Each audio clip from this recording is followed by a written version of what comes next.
Welcome to the Retreat Leaders Podcast, your sanctuary with retreat experts, where we spill the tea on retreat success. Here we dive into crafting transformational guest experiences, talk about how to avoid pitfalls, and unlock marketing secrets. Whether you're a seasoned guru or a budding enthusiast, we've got the inside scoop for you. Join us as we learn how to flourish in this magical world of retreats. Welcome to the Retreat Leaders Podcast. I'm Shannon, and I am overjoyed to have this guest on the show today. One, because she's speaking to one of the things that I love to do. Believe it or not, I do love podcasting. So she's going to be talking about podcasting, but also how to leverage podcasting for marketing your retreats, which I don't think many people realize that it's such a powerful tool. So welcome, Julie, to the show. Thank you so much for having me, Shannon. I'm really excited to be here.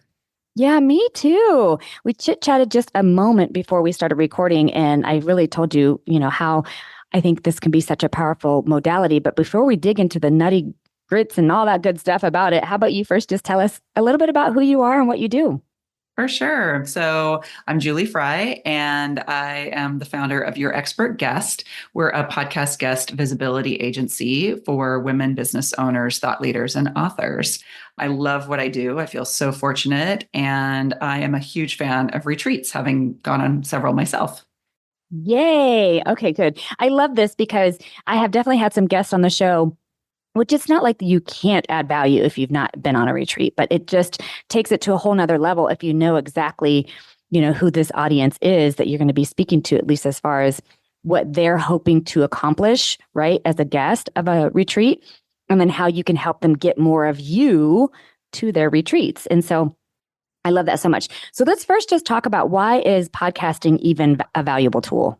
Yeah. So hopefully, if your audience is listening to this right now, they already know how powerful podcasts are because you feel an incredible connection to the host. There's that piece of discovering a new podcast. I know that I am an auditory learner. And so if I am looking to learn something new, whether it's personally or for business, the first place I go is a podcast. I'll go to my podcast app and I'll enter in my search tool. So because leading a retreat is such a specific skill, and while you might be an amazing health and wellness coach, filling and leading a retreat is a totally different skill set. So podcasts are a great way to start to learn about that. And then once you fall in love with the host and the topics that they're covering, you come back week after week or every other week or however often it is that the host releases new episodes. So I've just been seeing a lot of posts on social media this week about how podcasters are the new influencers. With our election coming up, there is a lot of podcast appearances happening on both sides of the coin. And the candidates showing up on podcasts that you wouldn't necessarily expect. And it's all about trying to reach their target demographic that they feel that they could have the most sway with. So those are just a few examples of how powerful podcasts can be at reaching your target audience, as well as developing a connection with the host. So by being a guest on those podcasts, you're leveraging that know, like, trust that the host has with their audience. So you automatically come in as kind of a warm person that the audience is really eager to hear from. Hey, retreat leaders. Are your retreats the hidden gems of the travel world just waiting to be discovered? Well, it's time to shine a spotlight on them. Introducing the ultimate guide you've been waiting for.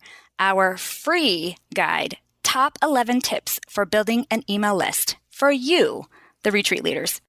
Imagine an email list packed with eager attendees, hanging on to your every word and ready to book at the click of a button. We share the blueprint to creating a list that sells. Don't miss out on the action. Learn how to connect deeply with your audience, boost your bookings, and create a buzz that fills every retreat. Whether you're a seasoned pro or just starting out, these 11 tips are your secret weapon to success. Visit retreatleaderlistbuilding.com now to grab your free copy and start building an email list that sells out your retreats. Yes. Okay. I love all of this.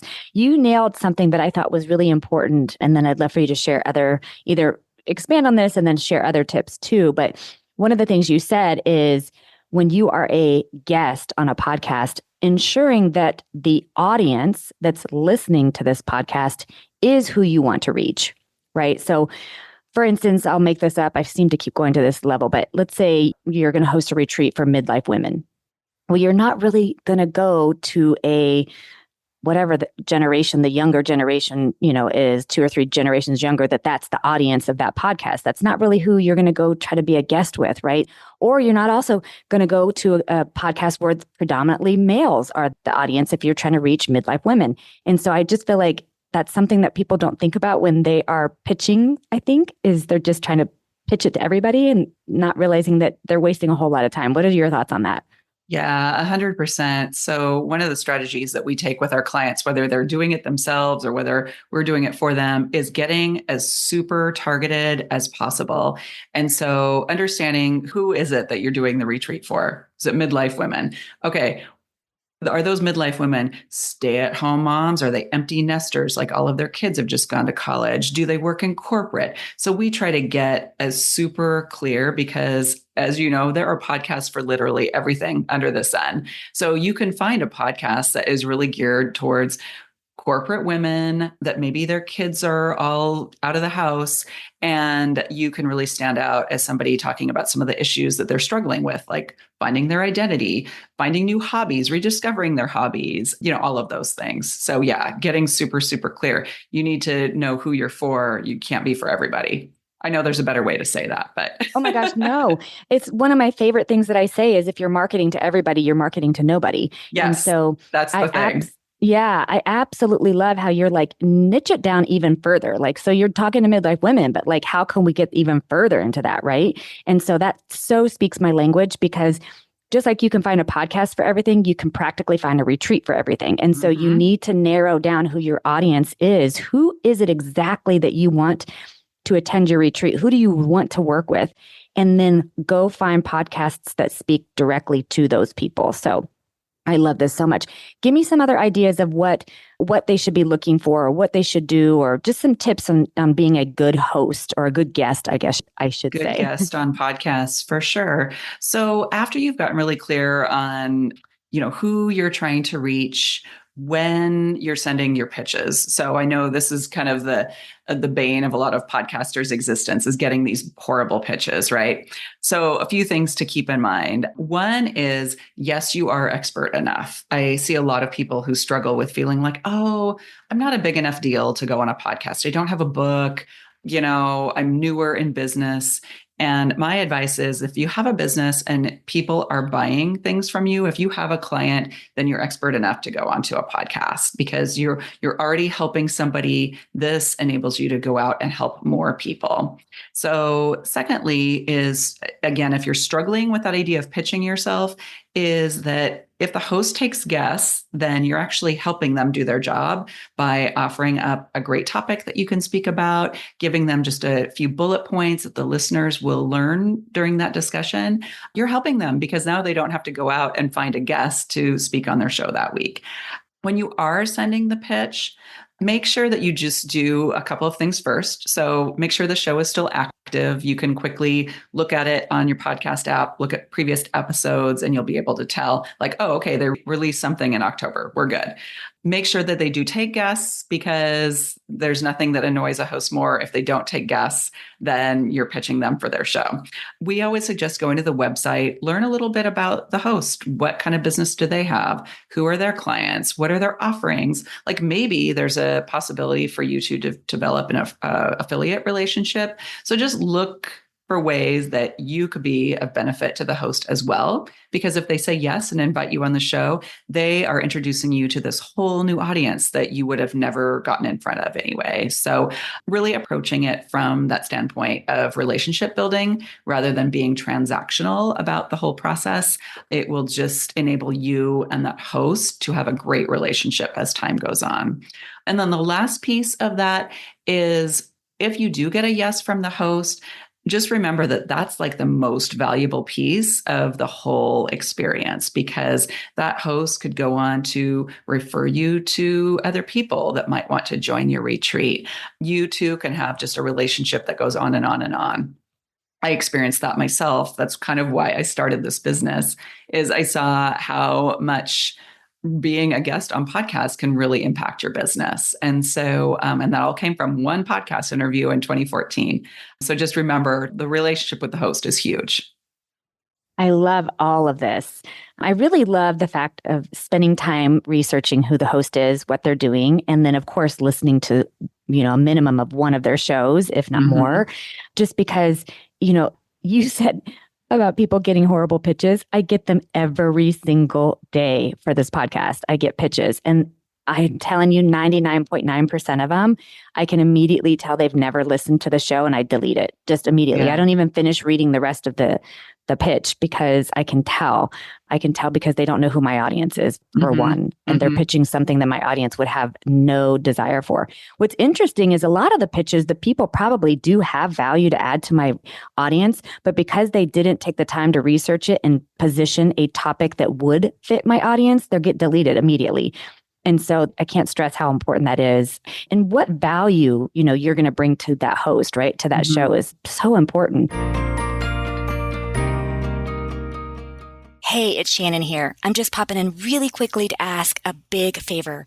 Would you pause the show and go review it for us? Please. Reviews really help us to be able to get more guests and more experts on the show to help you transform your retreats. So if you wouldn't mind pausing and leaving us a review, that would mean everything. And if you're not already subscribed, do that too. What are your thoughts on when someone does do a pitch, and let's say they've got all of those things down great, they've researched, they've done all the good stuff, and then what is your thoughts on them offering something extra for that host or that show or that audience? Do you think that's a deal maker, a deal breaker? What are your thoughts on that? When you say that, do you mean sort of like a free resource? Like, correct. Okay. Yeah, something that's even tailored specifically for. So an example would be, here's a downloadable whatever, and it's, you can get it for free by entering code, Retreat Leaders Playbook. Like you can tell it's specifically for that podcast. Yeah, I think it's a great idea. I will say that we've noticed that opt-ins for the free gifts or the free resources are going down. And I think it's just because email marketing has been around for 15 years now. And so people are getting fatigued and they have to really, really, really want whatever the thing is to give away their email address. So we always suggest, in addition to having some kind of free resource, inviting people to book a call, because over the course of the conversation, people are getting to know you, and you're either making them lean in more and they're getting more curious about you and more curious about your retreat, or they're like, no, she's not for me. And that's fine, because you can't be for everyone. So we always suggest having an invitation to book a call with you, because if you're catching somebody when they're in that moment of like, wow, this retreat sounds really amazing, or whatever it is that this person is doing sounds really interesting, you're catching them in that moment where they're going to take action. So we do recommend that. We recommend the free resource, and we recommend your social media channels, obviously, in your website too. But knowing the one goal that you have for why you're guesting on podcasts is really important, and it will inform how you frame up those kind of next steps that a listener can take with you. Awesome. Okay. And then I'd like for you to share two things, but the first one is, if somebody wants to say do this on their own, what are some tips that you can offer them? And then the second thing is, if somebody wants to work with an expert and get it done right and faster, probably what they can do with you. So if you want to do it on your own, which anybody listening, you can do it. It is not rocket science. It just takes time. So some tips are getting clear on your why and, what are you hoping to accomplish with your guesting? Number two, when you're doing your research, know that that's the most time-consuming piece. So we have a way to help people get a customized list of shows that they can pitch, so it saves that big time-sucking piece. But you're going to spend some time Googling keywords. You're going to be looking at competitors. You're going to be thinking about what are the industries that your top clients are in. So those are kind of three ways that we always suggest when you're looking at good fit podcasts. Like, look at those three, and then don't forget your network, because they want to help you. And if you reach out to them, say, hey, I'm going to start guesting on some podcasts. Who do you know that has a podcast for midlife women, or whatever the category is? And then when you're pitching, kind of, we talked about this before, but just remembering that it's about the host and their audience. It's not about you. So kind of lead with what they're going to get out of it and how are you going to promote the episode when it goes live. Absolutely, you need to share who you are, link to your website, link to your social channels so they can check you out. But it's actually more important to let them know like how you're going to help them than it is about you. Feels counterintuitive, but that's kind of the reality that we found in talking to hosts. So those are things, if you are doing it yourself, to think about. That is a obviously more budget-friendly way as well. If you hire an expert, it's going to cost you more, but you are generally getting guaranteed results. So things that we recommend when you're vetting a person or an agency to do this for you is ask to see some of their sample pitches.